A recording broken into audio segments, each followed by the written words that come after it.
Amigos do Saúde Digital, se preparem para terem uma aula aqui hoje de empreendedorismo.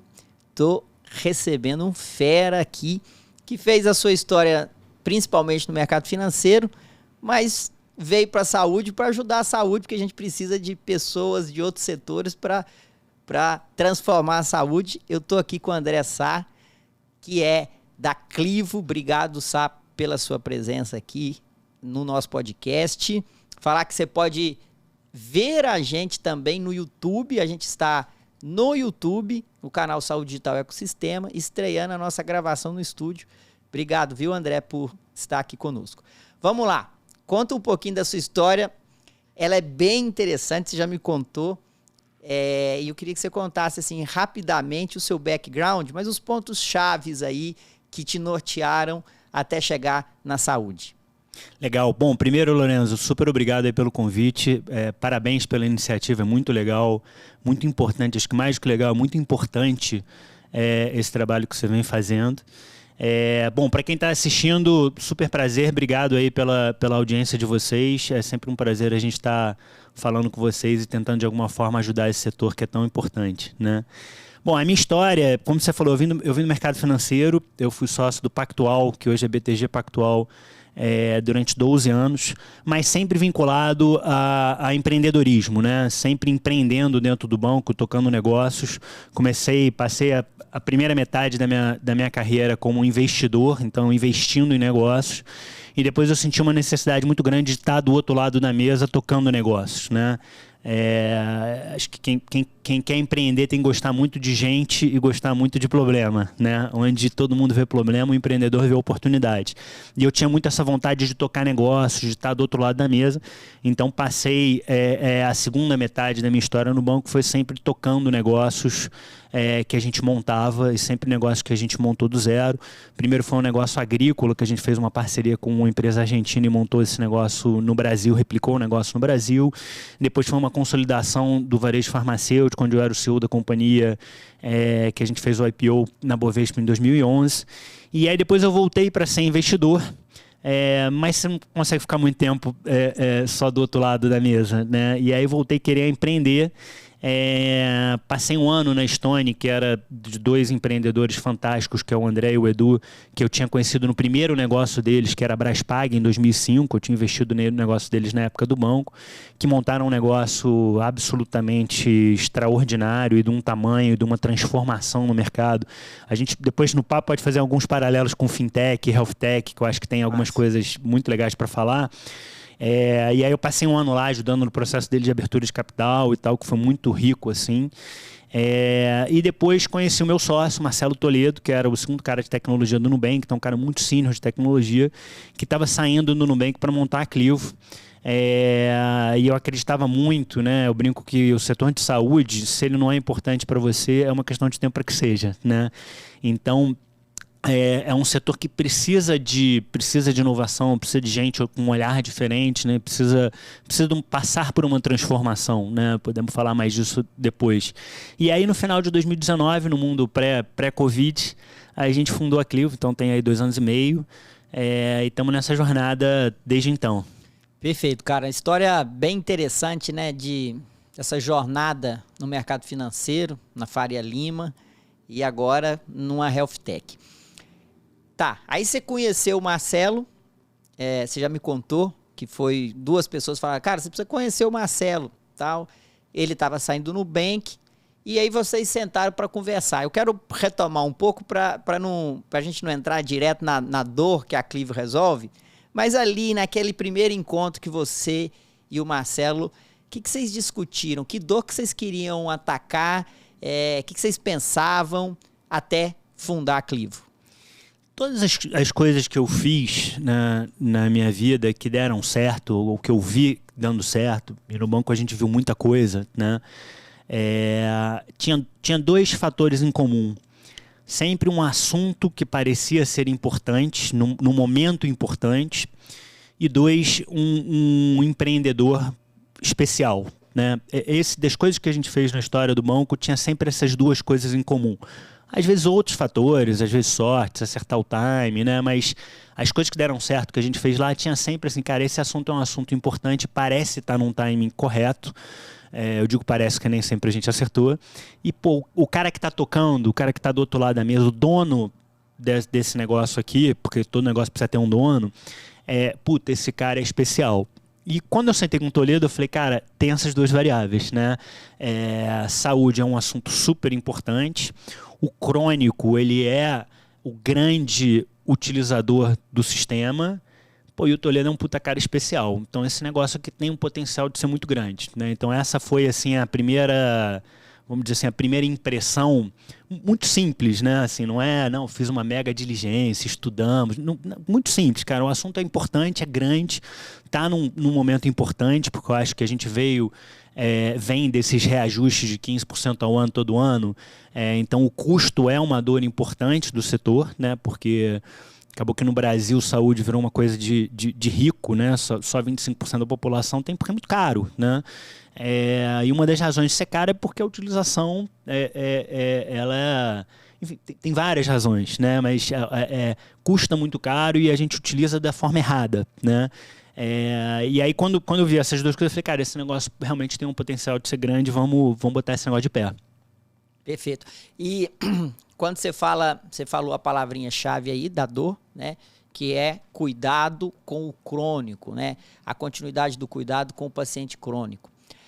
Você também falou que reajuste de 15% ao ano dos planos de saúde, porque a sinistralidade aumenta muito, então o plano de saúde tem que reajustar isso ano após ano. E quem gera mais custo, né? Se a gente pegar ali no Pareto, né? 20% que gera 80%, né? 20% dos crônicos, ele responde bem a esse Pareto, né? Não é a maior parte, mas representa o maior custo.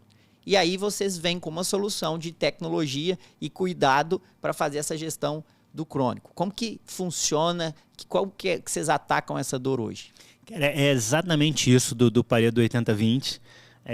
Os números lá, 19,72 é o número que a gente consegue enxergar, de que 19% da população hoje, dentro da base dos nossos clientes, tem pelo menos uma condição crônica, e esses 19% das pessoas representam 72% da utilização do ponto de vista monetário, né? Então é exatamente o Pareto que você falou. A nossa tese ela é super simples, né? Esse paciente crônico ele é o grande utilizador do sistema, mas o sistema não é desenhado para ele, né? Porque esse paciente é um paciente contínuo, né? Um paciente que tem diabetes, ele tem diabetes 24/7. E o sistema ele é todo desenhado para você acessar de forma aguda, né? Para você acessar via porta errada, via emergência, etc. Mas quando você tem um evento, né? Então a nossa tese é de que esse paciente ele precisa de um olhar contínuo sobre ele. Ele precisa de ajuda no dia a dia dele e não só quando ele tem uma descompensação e precisa ir para uma emergência, né? E aí como é que a gente faz isso? A gente não acredita em saúde num negócio só tech, de que tecnologia vai substituir o médico, que o médico está ferrado. Isso é uma besteira enorme. Não existe saúde sem o touch, que a gente chama sem o carinho, sem a pessoa. E isso passa muito pela figura do médico, que é uma persona assim, fundamental na jornada do paciente. Eu diria que é a persona mais importante na jornada do paciente. E de equipes, né, de enfermagem, nutricionista, psicólogo, educador físico, outras equipes que ajudem nesse olhar integrado por em cima desse paciente. Então a gente acredita muito no que a gente chama de high-tech, high-touch, né? Então não é um negócio que é só tecnologia, então a gente não tem chatbot, URA, não, esquece, não vai falar com ninguém, vai falar com a máquina. A gente não tem isso. Então a gente acredita muito que o touch ele é importante, você precisa ter o contato humano, e o contato humano é gente, é conexão, é empatia, e só quem consegue fazer isso é um ser humano, né? Mas só o ser humano não escala, né? Então se você tiver um negócio que é 100% high touch, você não consegue escalar. Então a gente acha que o sweet spot para é a junção dos dois, né? Que dar alguns exemplos aqui para tangibilizar o que é isso. Isso pode ser desde uma coisa tão simples quanto o André e o Lorenzo, eles têm a mesma condição crônica e a mesma recomendação médica, mas o Lourenço gosta de falar por WhatsApp e o André gosta de falar por telefone. A gente faz uma bifurcação na trilha. A recomendação médica é a mesma, mas o Lourenço vai engajar mais pelo WhatsApp e o André vai engajar mais pelo telefone. É uma besteira isso, né? Mas muda muito do ponto de vista de engajamento e do ponto de vista de você endereçar a personalização que aquele paciente precisa. Esse é um exemplo bobo. Até eu ver que o Marcelo é um DM2 insulino requerente, que faz 6 medições glicêmicas por dia, eu recebo essas medições online na nuvem sem ele precisar anotar em lugar nenhum, e toda vez que ele está fora do range, principalmente numa hipoglicemia, né, que é o maior temor do diabético, a gente entra 3 minutos, liga para ele para entender o que está acontecendo. Marcelo, a gente viu aqui que você está com 54 de glicemia. Quando é que foi sua última refeição? Né? Como é que eu posso te ajudar? Né? E isso dá para esse paciente, aí um exemplo muito mais missão crítica, né? Porque naquele momento ele pode estar precisando de uma ajuda e eventualmente ele precisa ir para uma emergência, para uma coisa mais séria, mas isso dá para o paciente uma sensação de presença contínua na vida dele, que a gente não consegue fazer isso só com touch, né? A gente não consegue fazer isso no consultório, a gente não consegue fazer isso dentro do hospital, né? E é super importante, muda o jogo, né? Muda o jogo esse paciente se sentir monitorado, se sentir acompanhado no seu dia a dia. Você precisa da tech, com certeza, até para dar escalabilidade e se tornar isso viável também. Porque se você, por mais que você pense naquele médico ali que é super premium, e o cara tem dinheiro para pagar, ele não vai conseguir estar touch com ele o tempo todo. Você vai precisar do tech para escalar, né? E quando a gente fala em gestão de crônico, eu vejo assim 2 pilares muito importantes, né? Como se fosse um radar, né, desses de aeroporto mesmo, assim, que o paciente ele não está no radar da empresa que paga o plano de saúde para ele e muito provavelmente não está no radar da operadora que é o plano de saúde, né? Então, essa vida ela fica muito vulnerável vagando pela rede. Solta, né? Solta pela rede, né? E a primeira coisa é que esse cara ele precisa estar no radar o tempo todo. Mas você pode colocar ele no radar o tempo todo. Mas se ele não quiser ou se ele não engajar, não adianta nada.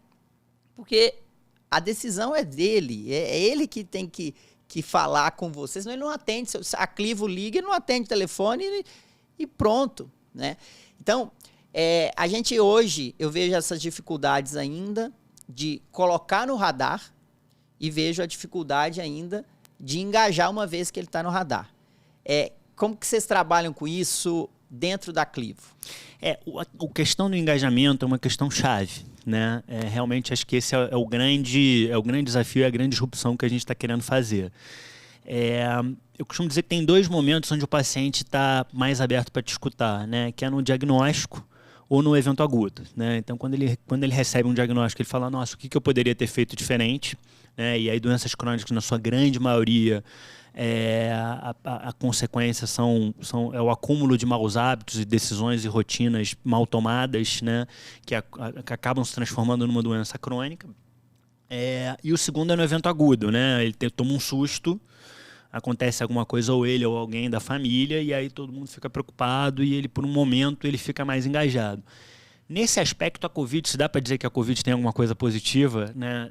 Não é metade do copo cheio, mas sei lá, é o 0,5% do copo cheio, foi um evento agudo para todo mundo, né? Independente da gente ter pego, não ter pego, de ter passado momentos mais difíceis ou não com familiares, mudou tanto a nossa vida que foi um evento agudo para todo mundo. E quando a gente pega o paciente crônico, que era, junto com o idoso, o principal grupo de risco, deu para esse paciente uma sensação de que, nossa, eu posso morrer em 5 dias, né? Porque o paciente hoje ele tem aquela sensação, ninguém morre de diabetes, né?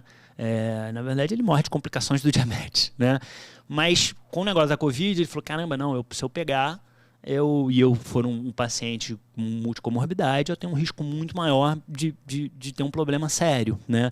Então, acho que trouxe esse awareness, trouxe a saúde para a manchete, né? Trouxe a saúde para o headline da vida das pessoas, que eu acho que tem esse lado super importante, né? Porque o paciente precisa querer, né? Não adianta as pessoas falam, não, pô, isso aqui, o culpado aqui é o plano de saúde, não, o culpado é a rede hospitalar, não, o culpado... Cara, se o paciente não tiver um engajamento maior, não existe redução de custo sustentável no setor se o paciente não tomar ownership sobre a sua própria saúde, né? A gente tem um board médico, onde a gente tem um endocrinologista, que é o Dr. Zaguri. Ele fala, André, eu tenho muito tempo com os meus pacientes, né? Ele atende privado, ele fala, cara, eu não tenho pressa, mas eu educo os pacientes durante a consulta. Quando ele passa pela porta, ele esqueceu metade, quando ele chega em casa, ele esqueceu a outra metade, porque é difícil, né? Então, a gente ajudar esse paciente a tomar decisões mais assertivas, né, em relação à saúde dele, sabendo que ele vai engajar, ele vai desengajar, não adianta, eu brinco lá na companhia, eu falo, a gente não precisa transformar ninguém em maratonista vegano, não é isso. A gente tem que pegar o cara que tem um cachorro e dar 3 voltas no quarteirão com aquele cachorro, porque é o que ele consegue fazer e isso já muda a vida dele, né? Então a gente tenta sempre no engajamento, tem 2 coisas muito importantes, e eu já passo para você que eu falo muito. Primeiro, é a personalização. One size fits all não existe, porque você pega um diabético de 20 anos de diabetes e você traz a nutricionista, ele nem te atende, todo mundo já disse para ele que ele precisa perder peso. Agora, um diabético que acabou de ser diagnosticado, esse cara, ele precisa de uma nutricionista, não é para aprender a contar carboidrato, é para aprender o que é um carboidrato. Ele abre a geladeira e não sabe o que é um carboidrato, e aí ele precisa. Então, os 2 têm a mesma patologia, mas estão em momentos diferentes da jornada. Então, a personalização é muito importante, a tecnologia ajuda muito, né? E depois é você descobrir naquele paciente, eu falo muito lá na companhia, e a gente tem muito essa cultura, a gente não quer melhorar a saúde das pessoas, a gente quer descobrir um sonho que elas tenham e a gente vai dar saúde para que elas possam realizar esse sonho, né? Parece tênue, mas é muito diferente. Então, é um neto que está para chegar e ele quer ter saúde para poder conviver o neto, para poder pegar o neto no colo. É alguma coisa, e é isso é 100% touch, né? Isso não tem tech, né? Isso é muito ali, mas é alguma coisa que você descubra na vida daquele paciente que vai fazer diferença para ele e você ajuda dando melhor qualidade de vida para que ele de fato consiga ter e realizar e buscar aquele sonho, né? Faz todo sentido, né? Me vem a imagem assim de você colocar uma cenourinha na frente ali para ele correr atrás daquela cenoura, né? E aí para ele chegar lá, ele tem que cuidar da saúde dele. Sensacional. Agora, os principais clientes da Clivo, grandes empresas, operadoras, aonde que vocês focam? A gente tem dois tipos de clientes, tá? O produto é o mesmo, mas a gente tem 2 tipos de clientes. O primeiro são operadoras ou grandes pools de vida, então pode ser uma operadora verticalizada ou não, pode ser uma autogestão, ou pode ser uma empresa de pós-pagamento, né?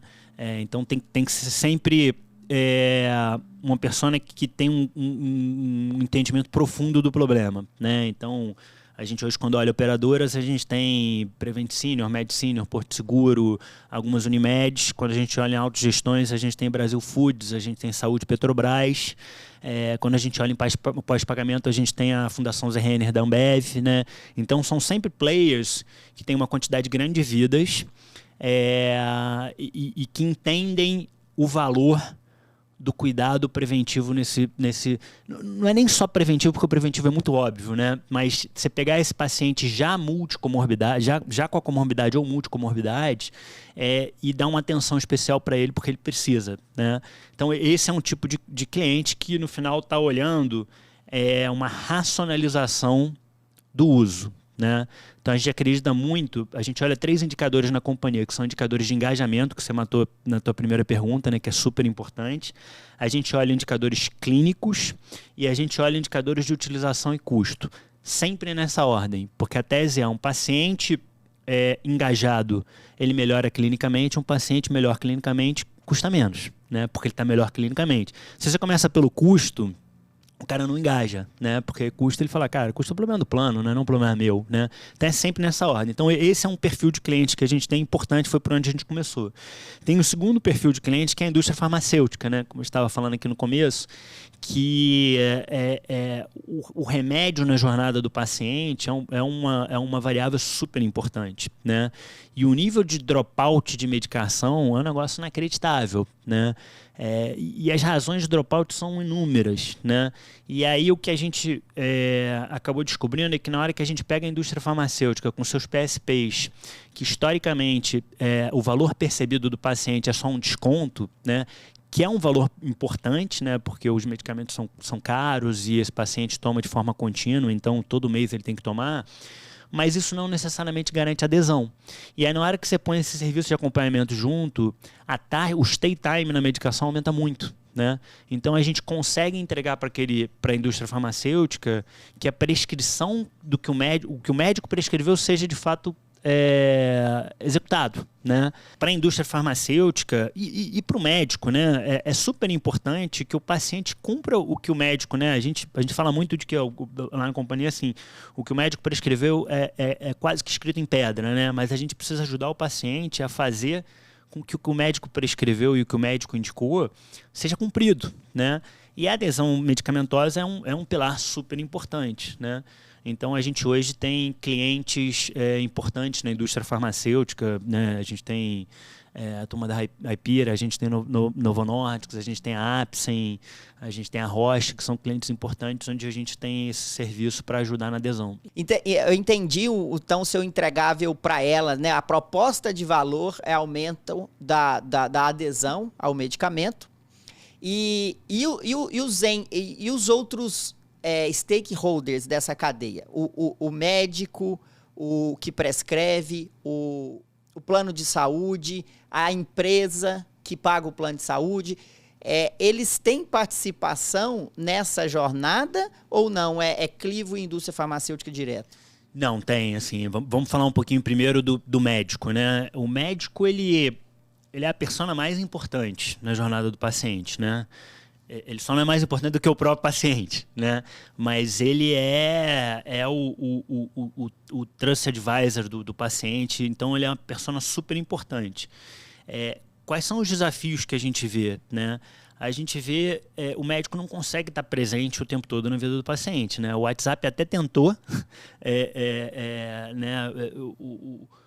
Deu uma bela embolada na agenda dos médicos, né? Porque todo mundo pergunta. A gente ouviu vários médicos falando, eu recebo dia 24 de dezembro o paciente perguntando se pode comer paciente diabético perguntando se pode comer rabanada, né?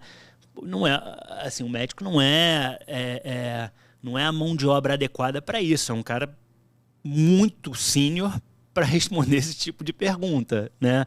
Para educar esse paciente nesse dia a dia, né? Então o médico, ele é super importante, ele é decisivo, né, no momento do diagnóstico, no momento do evento agudo, no momento da recorrência. Uma coisa que a gente vê muito e que a gente traz muito para o médico é retornar esse paciente, né? Você pega um diabético descompensado que tem que passar num consultório médico a cada 60 dias e vai uma vez por ano, a gente faz com que esse paciente retorne a cada 60 dias para aquele médico, que é muito mais barato do que uma vez que ele entra numa emergência, né? Isso é que o sistema precisa mudar, né? A gente acaba consumindo saúde no Brasil muito pelo terciário, né? Muito pelo hospitalar. E o lugar certo de você entrar é pelo primário, né? Se fala muito de medicina primária, de atenção primária e médico de família, que eu acho que são termos ruins, porque as pessoas têm um preconceito, mas no final é pelo médico que ele tem que começar, né? Então, na hora que a gente gera essa adesão ao tratamento, a gente devolve esse paciente na frequência recomendada, esse paciente está muito mais engajado, está muito mais estável, né, muito mais controlado, então ele custa menos para o pagador, seja ele quem for, né? E você gera valor para o sistema, né? Então a gente tem parcerias muito grandes com os médicos, a gente é um parceiro grande e o médico é uma persona super importante. Você vai ajudar, né? o médico, tanto nessa maneira de tirar parte do trabalho que ele não precisa fazer, porque pode ser feito por outras pessoas, né, nessa jornada, então você ajuda o médico, e a operadora ou a empresa, se o paciente está tomando medicamento, é aquele segundo indicador que você mostrou, você vai melhorar o desfecho dele porque ele está aderente ao medicamento. E aí, do ponto de vista, eu sou um cliente, eu sou uma indústria farmacêutica estou escutando esse podcast aqui agora e achei muito interessante. Eu tenho lá a minha droga, uma insulina, por exemplo. Como que é? Eu vou te passar a lista que eu tenho dos pacientes que aderiram ao PSP, que é o Programa de Suporte ao Paciente. Vou passar para você esses pacientes e você vai oferecer esse serviço para o paciente. Se ele aceitar, ok, aí ele entra na sua jornada? É isso? É isso, né? Todos os PSPs, você precisa de alguma forma se cadastrar no PSP daquela indústria para aquela determinada medicação. E na hora que ele faz esse cadastro para ter o benefício do desconto, a indústria farmacêutica oferece esse serviço. Né? Da Clivo, oferece a Clivo. Oferece a Clivo. Tem uma empresa aqui que vai te ajudar a monitorar o seu diabetes. Exatamente. Então, isso, o paciente ganha um serviço que antes ele não tinha, então a percepção de valor para aquele paciente é muito melhor, porque ele não está comprando só o produto, ele está comprando o produto com um serviço atrelado. Sim. Para o médico é super legal, porque ele vê que aquele paciente está cumprindo e está aderente ao que ele prescreveu, né? Então isso gera um valor grande para o médico, não só a gente retornar esse paciente para o consultório e criar essa fidelização com aquele médico, mas esse paciente está estabilizado. E para a indústria farmacêutica é super legal porque você diminui dropout, né? Então você tem um gasto enorme, né, de visitação médica, de propagandista. O paciente vai lá, tem um diagnóstico, o médico prescreve.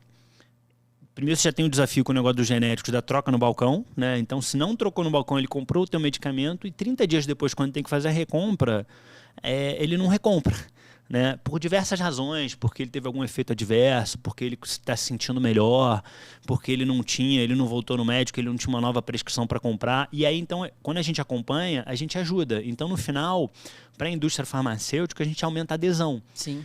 E ao aumento de adesão, no final, é um aumento de receita, né? Aumento LTV da indústria. A melhor definição é essa. Uhum. Lifetime value, né? Esse aumento de stay time na medicação, exatamente, que no final é LTV. E a questão... Então, vamos voltar lá na jornada do paciente.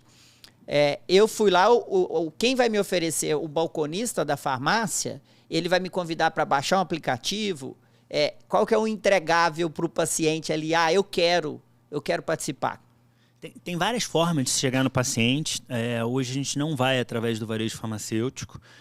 A gente vai através ou da operadora, ou através da indústria farmacêutica, ou através da empresa. Então, por exemplo, na operadora, a gente tem clientes onde o paciente que passou por uma unidade daquela operadora, seja uma unidade, seja uma consulta de rotina, ou seja um evento agudo, né? Então ele passou lá por uma consulta ambulatorial, ou ele está tendo uma alta hospitalar, e ele é um paciente elegível para o programa Clivo, né? E aí já fala um pouquinho o que é ser elegível. O médico fala, a partir de hoje, você está saindo hoje aqui da unidade X do nosso hospital. Quem vai te acompanhar é um parceiro nosso chamado Clivo.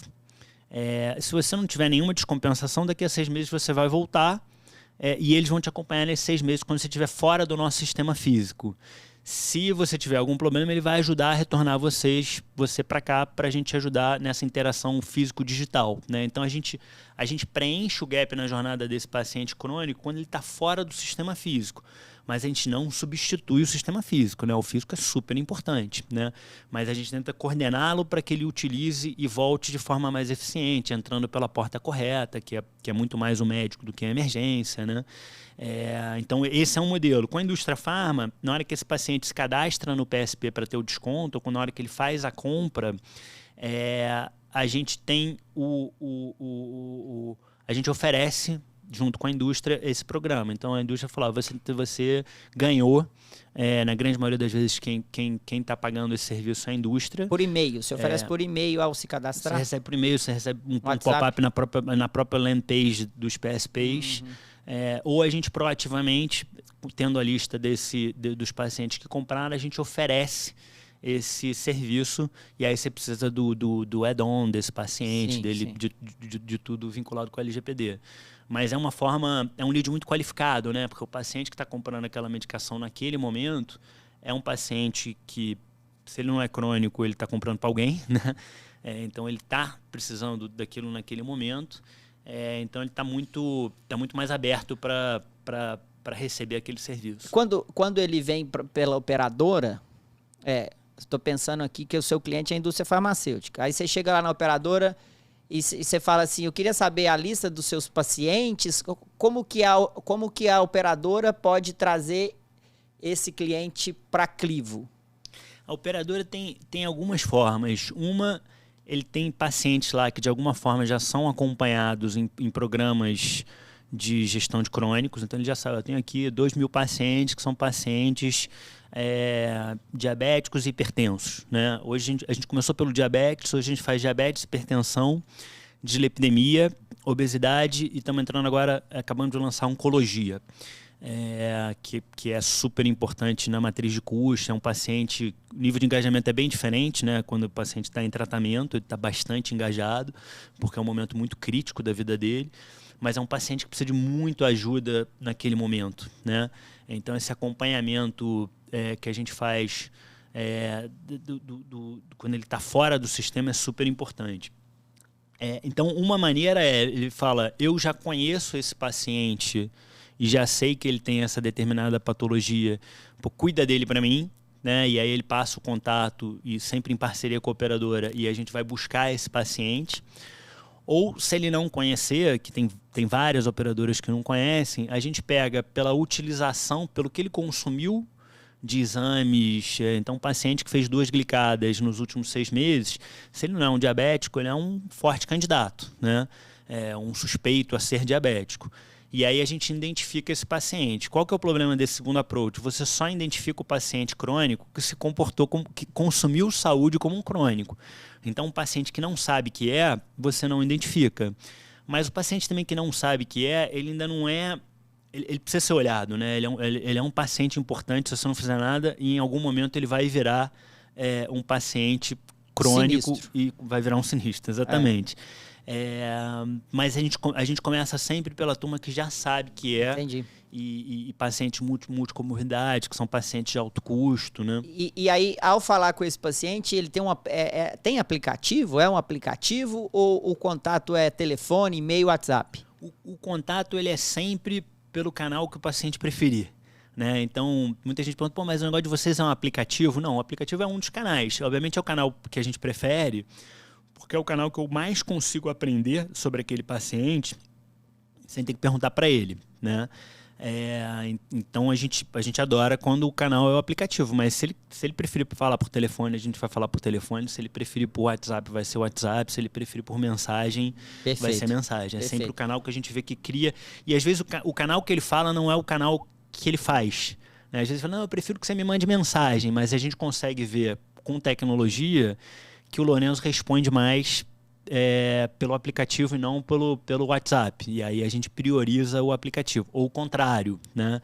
E aí a gente vai priorizando os canais de comunicação que dão mais aderência. Porque a métrica não pode ser download do aplicativo. A métrica tem que ser o engajamento em si, né? Então, se ele está engajado pelo WhatsApp, vamos continuar por lá, porque é isso que você está mexendo o ponteiro do desfecho da saúde.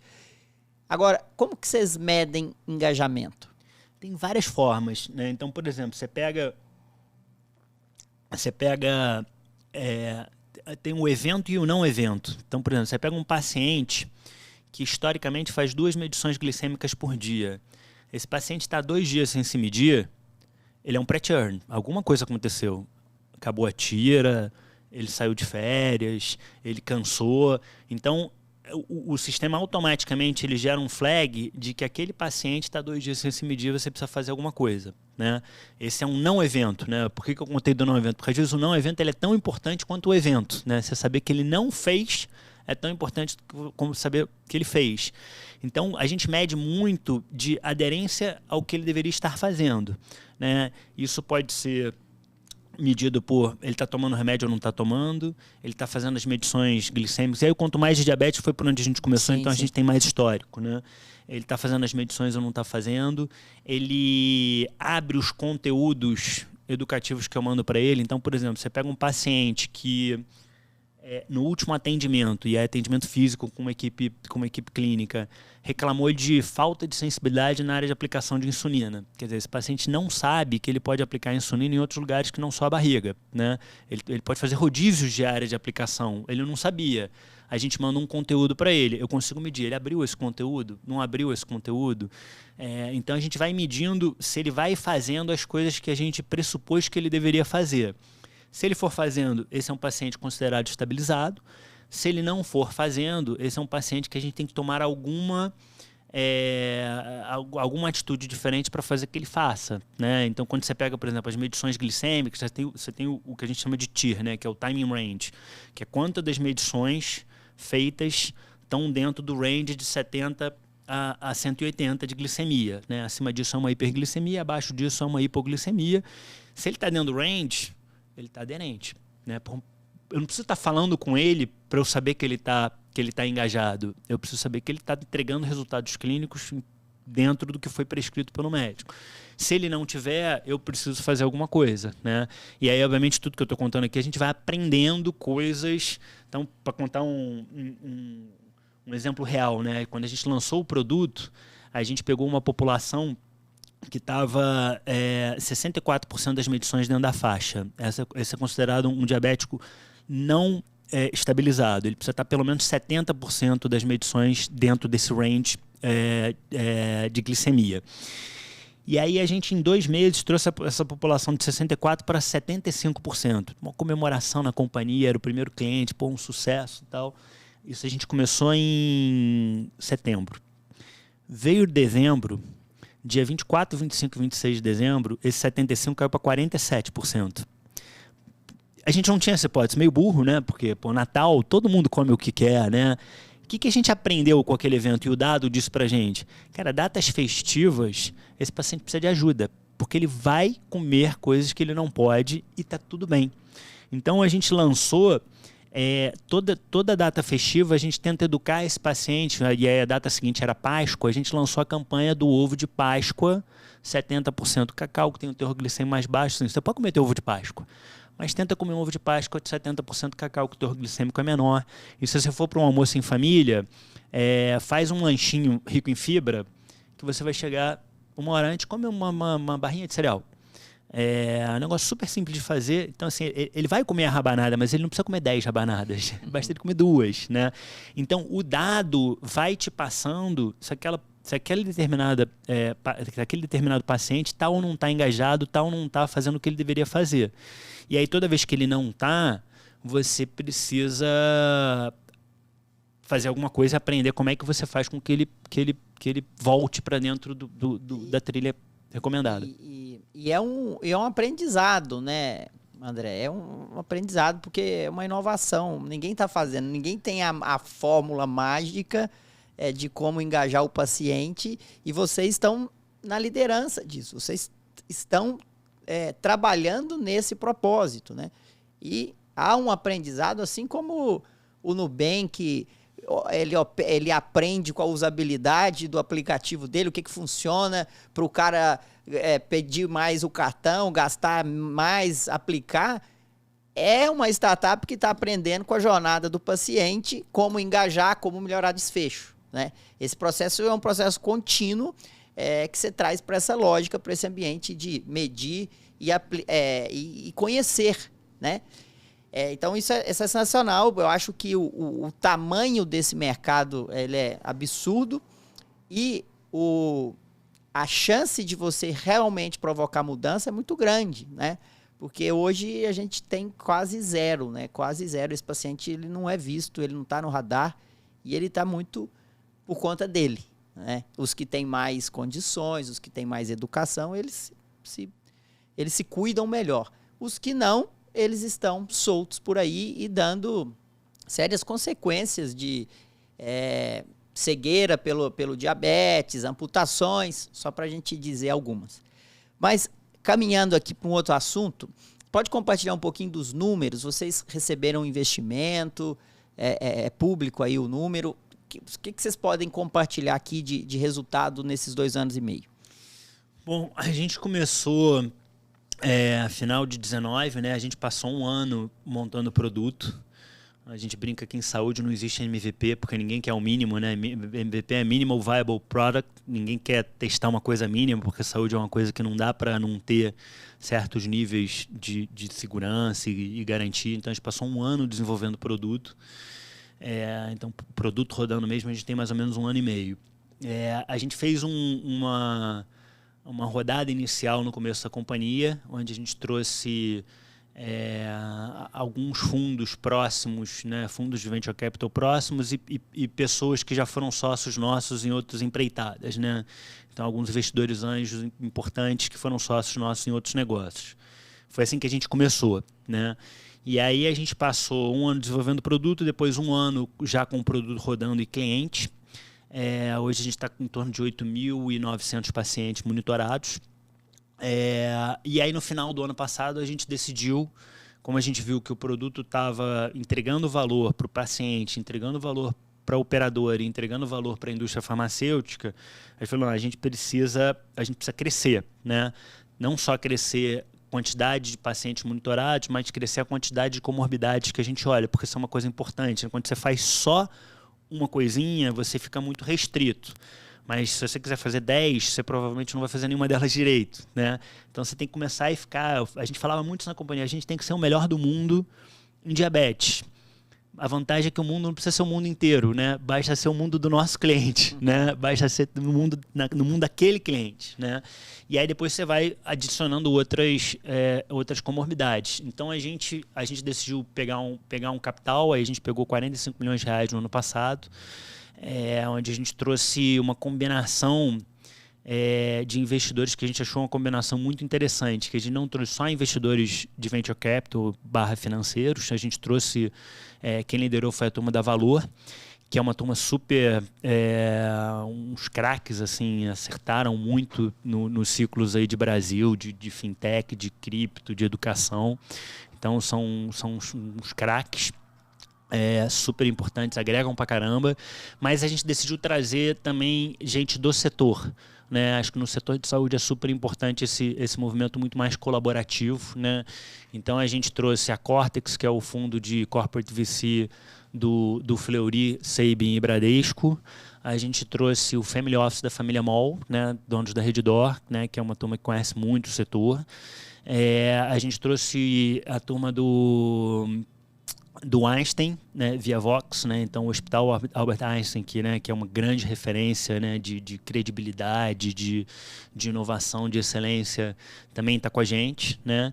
E lá fora a gente trouxe um fundo que investiu na Omada, que é uma referência grande para a gente, né, o Civilization Ventures, que foi o primeiro investidor. A gente trouxe o Reaction, que é o fundo de impacto de Stanford. Então, para trazer gente que tenha esse negócio de diversidade que está na moda de falar, a gente tem um olhar um pouco mais pragmático sobre isso, né? O nosso olhar é que experiências diferentes enxergam o mesmo problema de ângulos diferentes. Então, você aumenta muito a probabilidade de você chegar numa solução, né? Não é simplesmente você ter um negro, um branco, não é isso. É pessoas com experiências e backgrounds diferentes, né? Então, na hora que a gente junta uma turma com experiência médica, com uma turma com experiência de tecnologia, com uma turma de experiência de mercado, você aumenta muito a probabilidade de você chegar numa solução diferente da existente, né? Não significa que vai ser a solução certa ou a solução que resolve o problema.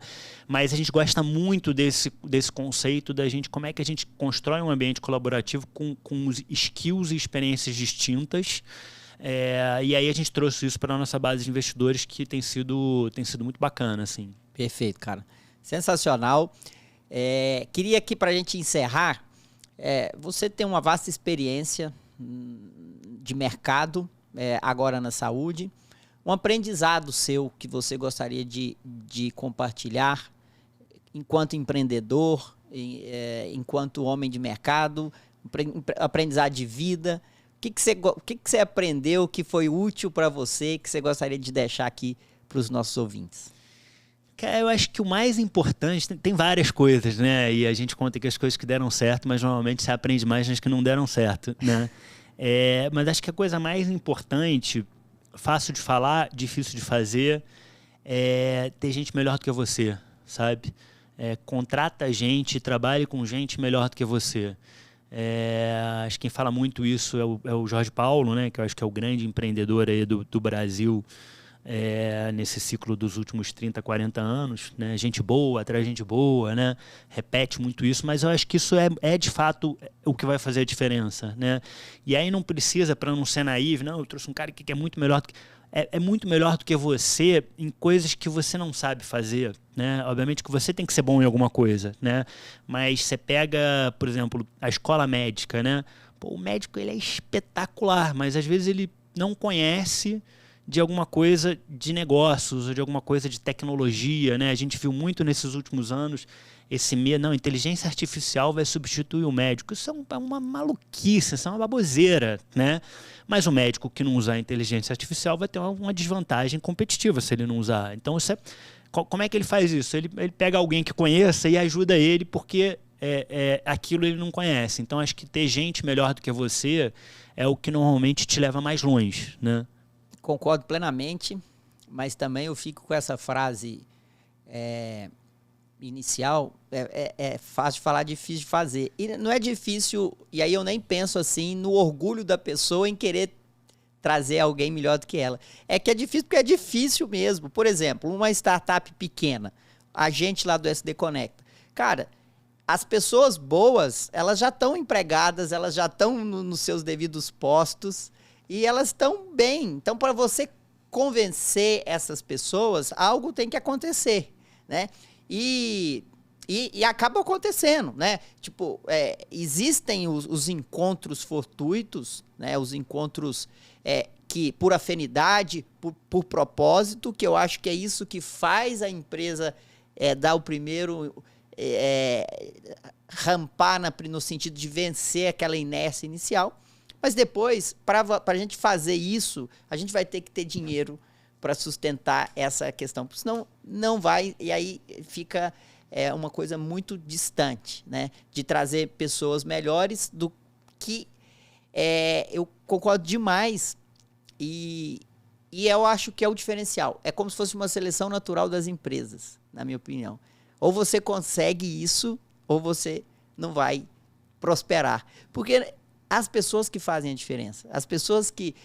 não é a tecnologia, são as pessoas que estão ali e o nível de envolvimento e brilho nos olhos que elas estão ali com aquele negócio, né? E principalmente quando a gente está falando de negócios inovadores, negócios que não têm um padrão de referência, negócios que são novos. Mas quero agradecer, parabenizar pela empresa, muito legal, obrigado pelo seu tempo de estar aqui conosco e desejar sucesso, cara, porque é realmente um belo de um propósito que vocês estão dispostos a trabalhar. Não, super legal. Eu que agradeço aí o convite, agradeço aí a audiência de todo mundo. Quem quiser conhecer um pouquinho mais, pode mandar um e-mail pra gente. Meu e-mail é andré.sá@clivo.com. A gente adoraria aprender com vocês e ver o que a gente pode fazer para melhorar esse setor tão importante, né? Legal. Você tem rede social? Você costuma LinkedIn? Ou prefere o e-mail? Eu acho o e-mail talvez seja mais fácil, ou pelo nosso site, mas enfim, o site é um negócio meio impessoal, né? Tá bom. andré.sá@clivo.com. Vou encher sua caixa de e-mail aí, hein? Legal, não, vai ser um prazer. Tem sempre coisa para aprender. Valeu, obrigado, pessoal. Obrigado à audiência e semana que vem tem mais. Valeu.